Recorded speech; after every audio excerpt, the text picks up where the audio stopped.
वो उस देश को चला रहे हैं, एक लोकतांत्रिक प्रधानमंत्री हैं, 2 बार से प्रधानमंत्री हैं। किसी भी व्यक्ति के लिए उनसे मिलना एक सुखद संयोग होता है। मैं धर्मपीठ से राष्ट्र की सेवा कर रहा हूँ, आप उस राजपीठ से राज की सेवा कर रहे हैं। हमारे मुलाकात बहुत पुराने हैं, जिनको उन्होंने मिलकर याद किया। पर सार्वजनिक रूप से आपकी मुलाकात पहली बार है। अब ऐसा मैं नहीं कह सकता ऐसी कि बड़ी बड़ी धर्मपीठ कह रही हैं कि आपके एक बुलावे पे प्रधानमंत्री आपके मंच पे थे। नहीं, मैं ऐसा नहीं मानता। वो बहुत अच्छे व्यक्तित्व के मालिक हैं, और चूँकि मैं ये कह रहा हूँ कि हमारे बहुत पुराने परिचय हैं, पर वो राजसत्ता को चला रहे हैं, एक एक मिनट अपने समय का सदुपयोग करते हैं, और मैं धर्मपीठ पर रहते हुए एक एक मिनट सनातन संस्कृति, वसुधैव कुटुंबकम और अपने राष्ट्र के लिए जीता हूँ। मुझे नहीं लगता कि शरीर से हम भले न मिले हों, पर हृदय हमारे मिलते हैं, और एक लंबे समय के बाद मिलकर वो आह्लाद शायद पूरे भारत ने, पूरी दुनिया ने देखा होगा। वो मुस्कुराहट, वो खिलखिलाहट मुझे भी बहुत गुरुजी आनंद क्या बदलाव महसूस किया आपने? कुछ फर्क महसूस किया प्रधानमंत्री में, जब आप खुद मान रहे हैं कि एक लंबे समय के बाद मुलाकात हुई है? देखिए, मनुष्य जैसे जैसे आयु बढ़ती है मनुष्य की, तो अनुभव बढ़ते हैं, और अनुभूति संपन्न मनुष्य ईश्वर के बहुत करीब होता है, राग द्वेष इत्यादि से ऊपर उठकर, और वो समस्त मानवता की सेवा, सबके लिए जीना प्रारंभ करते हैं। यद्यपि वो प्रारंभ से ही बहुत अच्छे रहे हैं, परंतु आज के श्री नरेंद्र मोदी में बहुत अंतर है, और वो सबके लिए सोचते हैं। उनके हृदय में करुणा, प्रेम और साथ साथ अनंत ऊर्जा, आस्था जितनी गहरी है, विज्ञान और टेक्नोलॉजी के साथ अपने भारत के विकास का संकल्प भी उतना गहरा उनके भीतर में है। तो ये दोनों चीज़ें किसी व्यक्ति के भीतर में हो, और वो ईश्वरीय कृपा के बिना, मुझे लगता है कि भगवान के विशेष कृपा से ही वो यहाँ पर हैं। और गीता तो कहती है कि राजाओं में मैं ही हूँ, वृक्षों में पीपल मैं ही हूँ। तो जिस किसी कारण भी देश के राजा तो वही हैं, लोकतांत्रिक तरीके से, तो उनके भीतर श्री कृष्ण हैं। मुझे लगता है श्री कृष्ण उसी रूप में भारत की सेवा कर रहे हैं। ये मैं गीता के आधार पर कह रहा हूँ, और वो बहुत ही श्री कृष्ण ही माने या श्री कृष्ण का अंश मान लें? भगवान कहते हैं कि मेरी विभूति हैं, और अगर आप सनातन संस्कृति को, आप तो अच्छे से जानते हैं, यहाँ अवसर है दासोहम से शिवोहम तक जाने का। अहम ब्रह्मास्मि इसी संस्कृति ने घोषित किया है, इसी सनातन धर्म ने घोषित किया है, शिवोहम अहम ब्रह्मास्मि तत्त्वमसि। तो मुझे नहीं लगता कि तत्व में बहुत ज़्यादा हमें जाना चाहिए, पर मुझे लगता है कि संपूर्ण भगवत सत्ता के शक्तियों से संपन्न होकर वो चरमोत्कर्ष पे बैठे हुए और राष्ट्र की सेवा कर रहे हैं, और मैं कहता हूँ ग्लोबल लीडर के रूप में पूरे पृथ्वी की सेवा कर रहे हैं। ये तो हो गई सब मंच की बात। अब मंच पे जो घटा उसकी भी बात कर लेते हैं। पूरा देश एक सवाल पूछ रहा है कि जब राम राज्य स्थापित होने की बात हो रही है, तो फिर कल्कि मंदिर की आवश्यकता क्यों, या कल्कि अवतार फिर क्यों आएगा जब राम राज रहेगा? तो हरि अनंत हरि कथा अनंता, हरि अनंत हरि रूप अनंता, हरि अनंत हरि अवतार अनंता। 10 अवतार और 24 अवतार शास्त्रों में हैं, पर नरसिंह जो हमारे मेहता हैं, गुजरात के बहुत बड़े संत, भगवान उनके लिए 56 बार आए। कभी भात भरने आ गए, कभी सांवरिया सेठ बन के आ गए। तो जब एक व्यक्ति के लिए 56 बार वो आ सकते हैं, तो उनके अवतारों की गणना करना तो बड़ी मुश्किल है। भक्त के भाव से ही भगवान का प्राकट्य होता है। कल्कि भगवान का कली के अंतिम चरण में आना है, पर किसी भक्त के हृदय में ऐसा लगता है कि मैं अभी से उनकी आराधना करूं, उनको बुलाऊं कि प्रभु आ जाओ, प्रभु आ जाओ। तो भारत में यानी दुनिया में भक्ति करने के लिए आप स्वतंत्र हैं, और मुझे लगता है कि कल्कि पीठाधीश्वर प्रमोद कृष्णम जी के हृदय में ये बात होगी कि मैं भगवान कली की पूजा करूं, उनका मंदिर बना करके अभी से उनको बुलाऊं। तो भक्त की भावना को कौन रोक सकता है, स्वतंत्र है। आपने आचार्य प्रमोद कृष्णन का नाम ले लिया साहब। ये सद्बुद्धि, जो सद्ज्ञान जो प्राप्त हुआ है, इसके पीछे श्रेय किसका है? भगवान कृष्ण को देंगे या कुछ श्रेय आपका भी है? देखिए, मैं ऐसा मानता हूं कि प्रेरक तो भगवान श्री कृष्ण स्वयं ही हैं। इस वो बार कह- माध्यम आप थे। वो कहते हैं गीता में कि सबके हृदय में प्रेरणा मैं ही बनता हूँ। तो मुझे लगता है भगवान श्री कृष्ण की प्रेरणा और मार्ग पर, राष्ट्र सेवा के मार्ग पर, सनातन के मार्ग पर चलना चाहते हैं, चल रहे हैं। हमारी शुभेच्छा है, शुभकामना है, साथ हैं। और हमारा तो एक ही एजेंडा है, सनातन संस्कृति की सेवा, धर्म पथ पर चलना, राष्ट्र की सेवा करना। उस व्यक्ति का नाम अनिल हो, सुनील हो, कि उस व्यक्ति का नाम करीम हो, कि उस व्यक्ति का नाम डाल्टन हो, मुझे कोई फ़र्क नहीं पड़ता।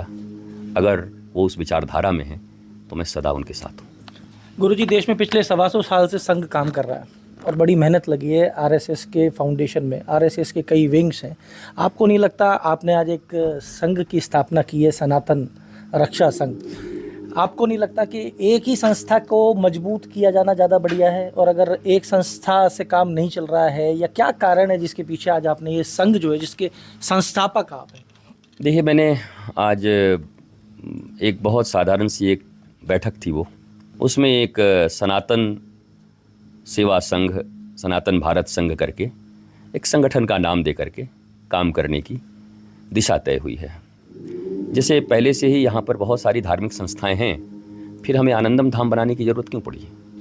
तो पहले से बहुत सारी संस्थाएं हैं, बहुत सारी पीठ हैं। करपात्री जी, स्वामी करपात्री जी महाराज का पीठ है। मुझे ऐसा लगता है कि भगवान भी जब इस पृथ्वी पर आए अवतार लेकर, तब भी ऋषि एक नहीं थे, पीठ एक नहीं थी। दुर्वासा जी अलग हैं, वशिष्ठ जी अलग हैं, विश्वामित्र जी अलग हैं, कण्व अलग हैं, गालव अलग हैं, ऋभु अलग हैं, चैवन्य अलग हैं।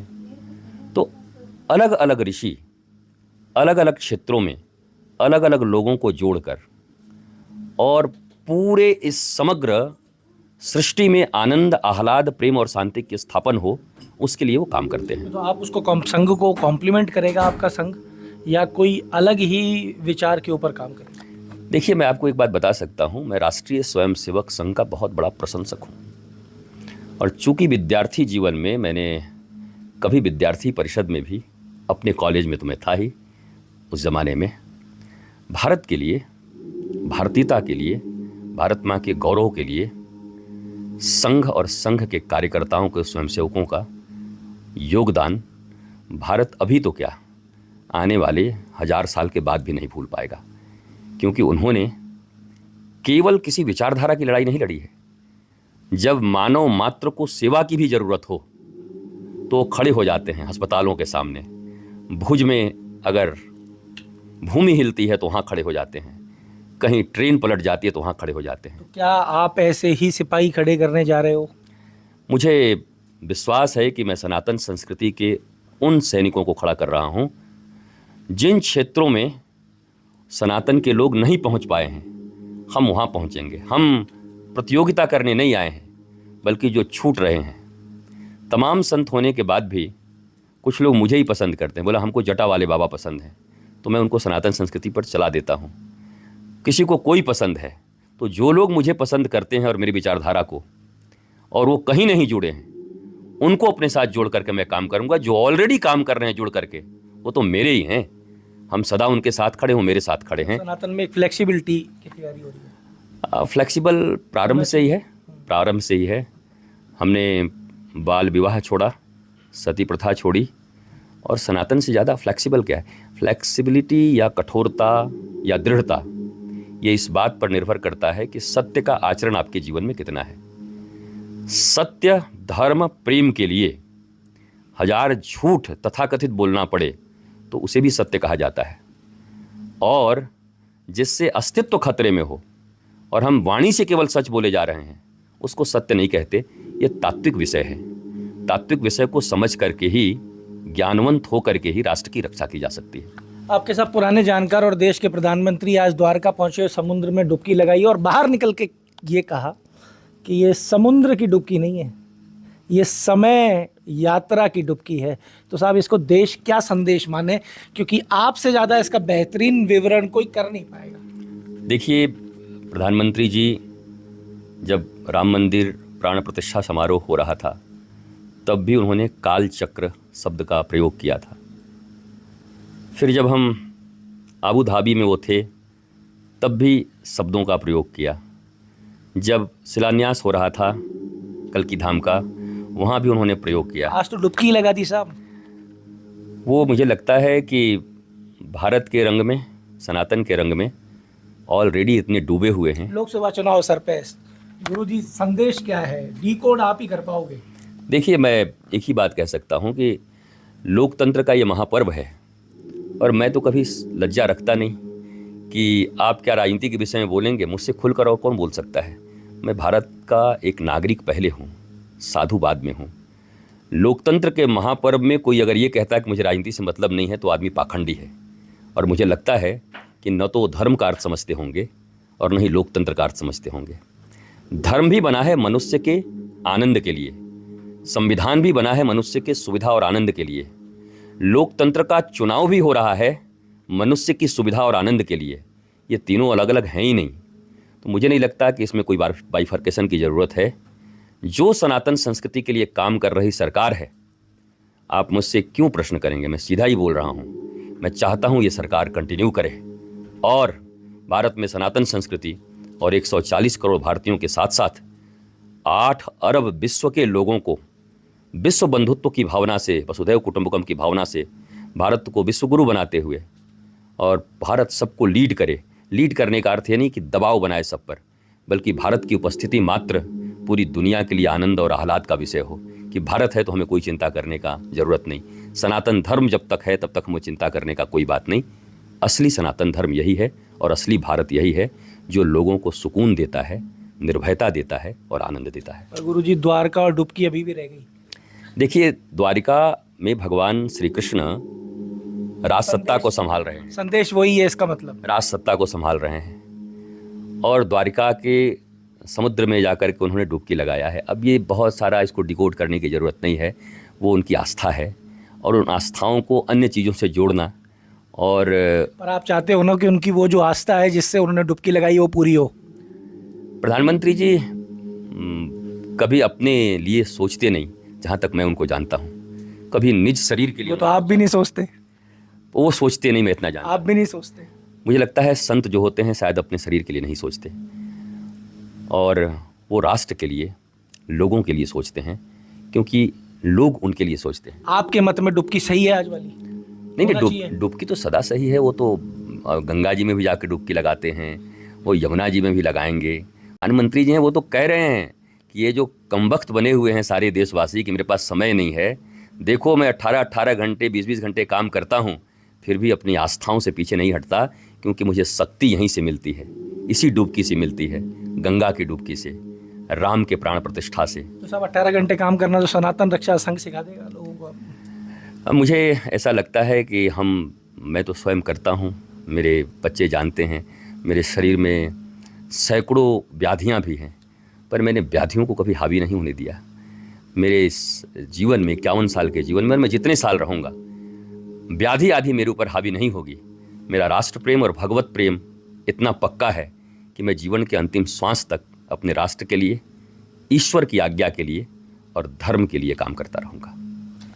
प्रधानमंत्री से मिलना सुखद था। प्रधानमंत्री राष्ट्र के लिए लगे हुए हैं। द्वारिका की डुबकी वही मतलब रखती है जो सब सोचना और सुनना चाहते हैं, और लोकसभा के विषय में खुलकर गुरुजी ने कह दिया है कि जो आप सुनना चाहते हो वही होगा। अमर उजाला के लिए जयपुर से। अगर आप ये वीडियो YouTube पर देख रहे हैं तो हमारे चैनल को सब्सक्राइब करें और बेल आइकन को दबाना ना भूलें। अगर आप Facebook पर ये वीडियो देख रहे हैं तो हमारे पेज को लाइक करें।